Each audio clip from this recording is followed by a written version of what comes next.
ನಮಸ್ತೆ ಸ್ನೇಹಿತರೆ, ಮಹಾಭಾರತದ ಪೂರ್ಣ ವಿವರಣೆಗೆ ಸ್ವಾಗತ. ಪಠ್ಯ 10 ಪರೀಕ್ಷಿತನ ಕಥೆ.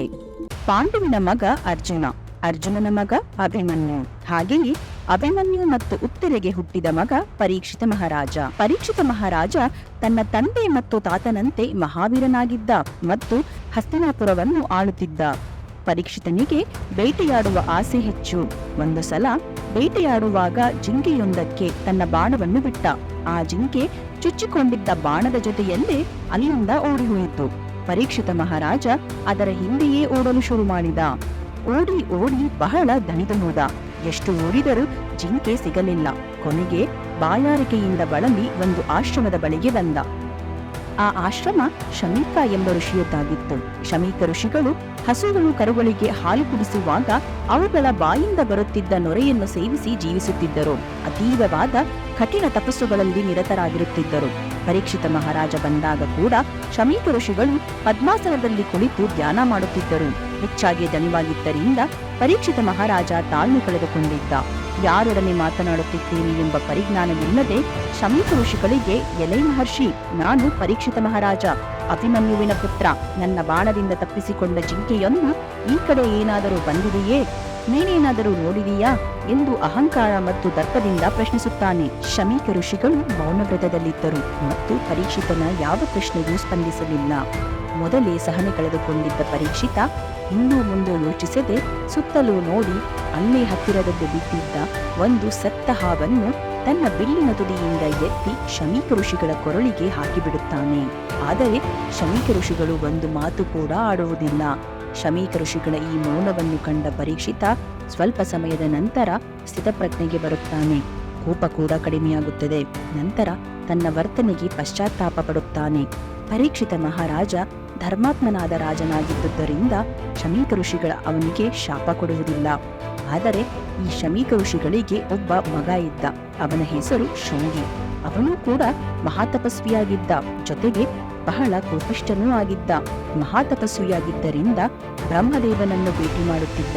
ಅವನು ಆಶ್ರಮಕ್ಕೆ ಬಂದಾಗ ಶೃಂಗಿಯ ಸ್ನೇಹಿತ ಶಮೀಕ ಋಷಿಗಳನ್ನು ತೋರಿಸಿ ಹಗುರವಾಗಿ ಮಾತನಾಡಿ ಹಾಸ್ಯ ಮಾಡಿದ. ತನ್ನ ತಂದೆಯ ಕುತ್ತಿಗೆಯಲ್ಲಿ ಸತ್ತ ಹಾವನ್ನು ನೋಡಿ ಶೃಂಗಿಗೆ ಬಹಳ ಕೋಪ ಬಂತು. ನಡೆದ ಎಲ್ಲ ವೃತ್ತಾಂತವನ್ನು ಸ್ನೇಹಿತನಿಂದ ತಿಳಿದ ಶೃಂಗಿ ಕೋಪದಿಂದ ಇನ್ನು 7 ದಿನಗಳೊಳಗೆ ರಾಜಕುಲಕ್ಕೆ ಕಳಂಕಿತನಾಗಿರುವ ಪರೀಕ್ಷಿತನನ್ನು ವಿಷಸರ್ಪವಾದ ತಕ್ಷಕ ಕಚ್ಚಿ ಆತನಿಗೆ ಮೃತ್ಯು ಸಂಭವಿಸಲಿ ಎಂದು ಘೋರ ಶಾಪ ಕೊಟ್ಟುಬಿಡುತ್ತಾನೆ. ನಂತರ ತನ್ನ ತಂದೆ ಶಮೀಕನ ಬಳಿಗೆ ಬಂದು ಮಾತನಾಡುತ್ತಾನೆ. ಪಾಪಿಯಾದ ಆ ಪರೀಕ್ಷಿತನಿಗೆ ಶಾಪ ಕೊಟ್ಟೆ ಎಂದು ಹೇಳುತ್ತಾನೆ. ಅದಕ್ಕೆ ಶಮೀಕ ಋಷಿಗಳು ಶೃಂಗಿಯ ಬಾಲಬುದ್ಧಿಯನ್ನು ಬಿಡುವಂತೆ ತಿಳುವಳಿಕೆ ಹೇಳುತ್ತಾರೆ ಮತ್ತು ಪರೀಕ್ಷಿತ ಮಹಾರಾಜನನ್ನು ಶಪಿಸಬಾರದಿತ್ತು ಎನ್ನುತ್ತಾರೆ.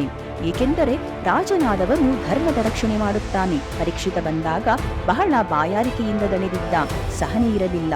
ಜೊತೆಗೆ ನಾನು ಮೌನವ್ರತದಲ್ಲಿದ್ದುದು ಆತನಿಗೆ ತಿಳಿದಿರಲಿಲ್ಲ. ನಾವೆಲ್ಲರೂ ಆತನ ಆಳ್ವಿಕೆಯ ಪ್ರದೇಶದಲ್ಲೇ ಇದ್ದೇವೆ. ಅವನ ರಕ್ಷಣೆಯಿಂದಲೇ ನಮ್ಮ ತಪಸ್ಸು ನಿರ್ವಿಘ್ನವಾಗಿ ನಡೆಯುತ್ತಿದೆ. ಆತುರದಲ್ಲಿ ದುಡುಕಿದೆ. ಕ್ಷಮಾಗುಣ ಎಂದಿಗೂ ಒಳ್ಳೆಯದು ಎನ್ನುತ್ತಾರೆ. ಆಗ ಶೃಂಗಿ, ನಾನು ಶಪಿಸಿದ್ದು ಸರಿಯೋ ತಪ್ಪೋ ಎಂದು ನಾನು ಯೋಚಿಸುವುದಿಲ್ಲ. ಆದರೆ ನನ್ನ ಶಾಪ ಸುಳ್ಳಾಗುವುದಿಲ್ಲ ಎಂದ. ಶಮೀಕ ಋಷಿಗಳು ಶೃಂಗಿಗೆ, ನಿನ್ನ ತಪಸ್ಸಿನ ಶಕ್ತಿಯ ಅರಿವು ನನಗಿದೆ. ತಂದೆಯಾಗಿ ಹೇಳುತ್ತಿದ್ದೇನೆ, ಕೋಪವನ್ನು ಬಿಡು ಎನ್ನುತ್ತಾರೆ. ನಂತರದಲ್ಲಿ ಗೌರಮುಖ ಎಂಬ ತನ್ನ ಶಿಷ್ಯನನ್ನು ಕರೆದು ಶಮೀಕ ಋಷಿ ಶಾಪದ ವಿಷಯವನ್ನು ಪರೀಕ್ಷಿತ ರಾಜನಿಗೆ ತಿಳಿಸುವಂತೆ ಮುಂಜಾಗ್ರತೆ ವಹಿಸುವಂತೆ ಹೇಳಿ ಕಳುಹಿಸಿದರು. ಗೌರಮುಖ ಹಸ್ತಿನಾವತಿಗೆ ಬಂದು ಪರೀಕ್ಷಿತ ರಾಜನನ್ನು ಭೇಟಿ ಮಾಡಿ ಆದ ಎಲ್ಲ ಘಟನೆಯನ್ನು ಪೂರ್ಣವಾಗಿ ವಿವರಿಸುತ್ತಾನೆ ಮತ್ತು ಮುಂಜಾಗ್ರತೆ ವಹಿಸುವಂತೆ ತಿಳಿಸುತ್ತಾನೆ. ಪರೀಕ್ಷಿತ ಮಹಾರಾಜನಿಗೆ ತನ್ನ ಅಪರಾಧವನ್ನು ಕ್ಷಮಿಸಿದ ಶಮೀಕ ಋಷಿಗಳ ಬಗ್ಗೆ ಪೂಜ್ಯ ಭಾವನೆ ಉಂಟಾಯಿತು. ಅಂತಹ ತಪಸ್ವಿಗೆ ಎಂತಹ ಅಪಚಾರ ಮಾಡಿದೆ ಎಂದು ದುಃಖಿಸಿದ. ನಂತರ ತನ್ನನ್ನು ಕ್ಷಮಿಸಿ ಕೃಪೆ ತೋರಿಸುವಂತೆ ಗೌರಮುಖನ ಮೂಲಕ ಹೇಳಿ ಕಳಿಸಿದ. ನಂತರ ತಕ್ಷಕನಿಂದ ತನ್ನನ್ನು ತಾನು ರಕ್ಷಿಸಿಕೊಳ್ಳಲು ಮಂತ್ರಿಗಳೊಡನೆ ಸಮಾಲೋಚನೆ ಮಾಡಿದ.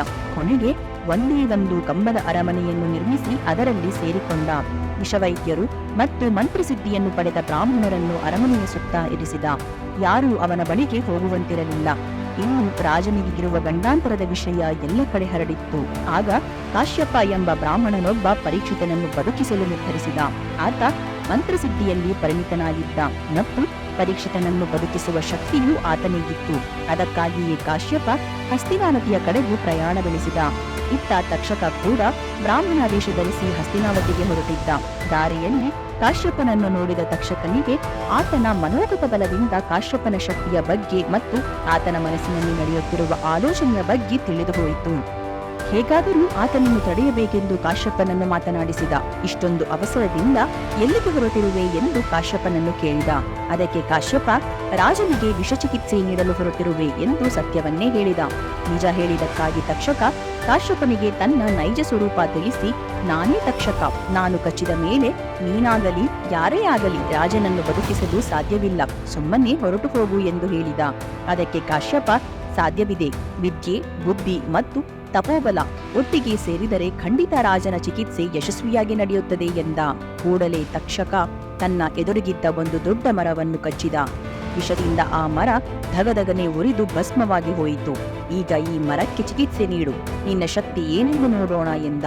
ಕಾಶ್ಯಪ ಸಂಜೀವಿನಿ ಉಚ್ಚಾರಣೆ ಮಾಡಲು ಶುರು ಮಾಡಿದ.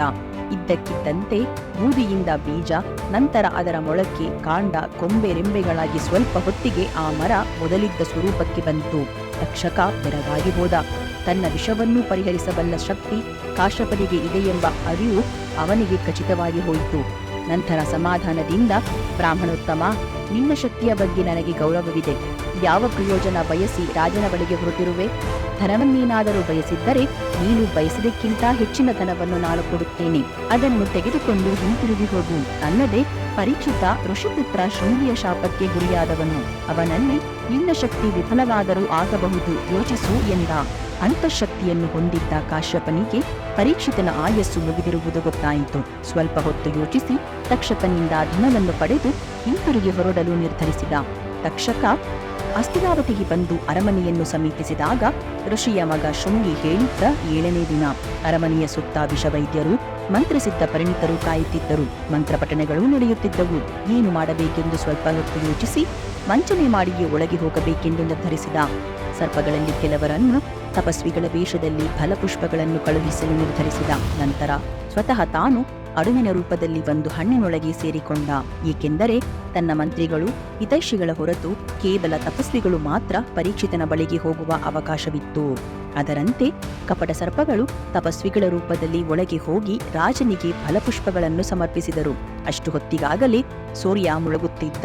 ಇನ್ನೇನು ಅವಧಿ ಮುಗಿದು ಶೃಂಗಿಯ ಶಾಪ 7 ದಿನಗಳು ಮುಗಿದುವು ಎಂದು ಪರೀಕ್ಷಿತ ಭಾವಿಸಿದ. ನಂತರ ಪರೀಕ್ಷಿತ ತನ್ನ ಎದುರಿನಲ್ಲಿದ್ದ ಹಣ್ಣುಗಳನ್ನು ತನ್ನ ಎಲ್ಲ ಆತ್ಮೀಯರಿಗೆ ತಿನ್ನಲು ಹೇಳಿ ತಾನು ಒಂದನ್ನು ತೆಗೆದುಕೊಂಡ. ತಕ್ಷಣ ಅದೇ ಹಣ್ಣಿನಲ್ಲಿ ಅಡಗಿ ಕುಳಿತಿದ್ದ ತಕ್ಷಕ ಒಂದು ಕ್ರಿಮಿಯ ರೂಪ ತಾಳಿ ಪರೀಕ್ಷಿತ ರಾಜನ ಕೈ ಸೇರಿದ.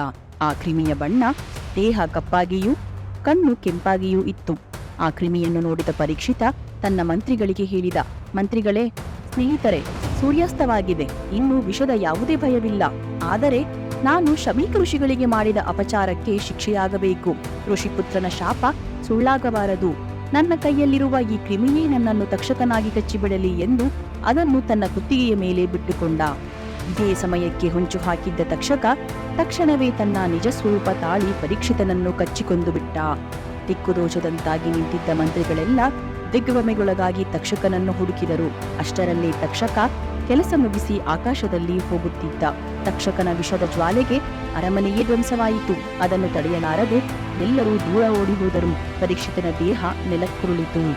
ಪರೀಕ್ಷಿತನ ಸಂಸ್ಕಾರ ಕಾರ್ಯಗಳನ್ನು ಮುಗಿಸಿ ಮಂತ್ರಿ ಸಾವಂತರೆಲ್ಲ ಅವರ ಮಗನಾಗಿದ್ದ ಬಾಲಕ ಜನಮೇಜಯನಿಗೆ ಪಟ್ಟ ಕಟ್ಟಿದರು. ಕಾಲಕ್ರಮೇಣ ಅವನು ತಾರುಣ್ಯಕ್ಕೆ ಬಂದು ಶೌರ್ಯ ಪರಾಕ್ರಮಗಳಿಂದ ಧರ್ಮದಿಂದ ರಾಜ್ಯ ಪರಿಪಾಲನೆ ಮಾಡತೊಡಗಿದ್ದ. ಕಾಶಿರಾಜನಾದ ಸುವರ್ಣನ ಮಗ ತನ್ನ ಪುತ್ರಿ ನಪುಷ್ಯಮಿಯನ್ನು ಜನಮೇಜಯನಿಗೆ ವಿವಾಹ ಮಾಡಿಕೊಟ್ಟ. ಜನಮೇಜಯ ಅವಳೊಂದಿಗೆ ಸುಖವಾಗಿದ್ದ. ಇದಾಗಿತ್ತು ಭಟ್ಯ 10 ಪರೀಕ್ಷಿತ ಮಹಾರಾಜನ ಕಥೆ. ಪಠ್ಯ 11 ಆಸ್ತಿಕನ ಜನನದ ಕಥೆಯನ್ನು ಮುಂದಿನ ವಿಡಿಯೋನಲ್ಲಿ ತಿಳಿಯೋಣ.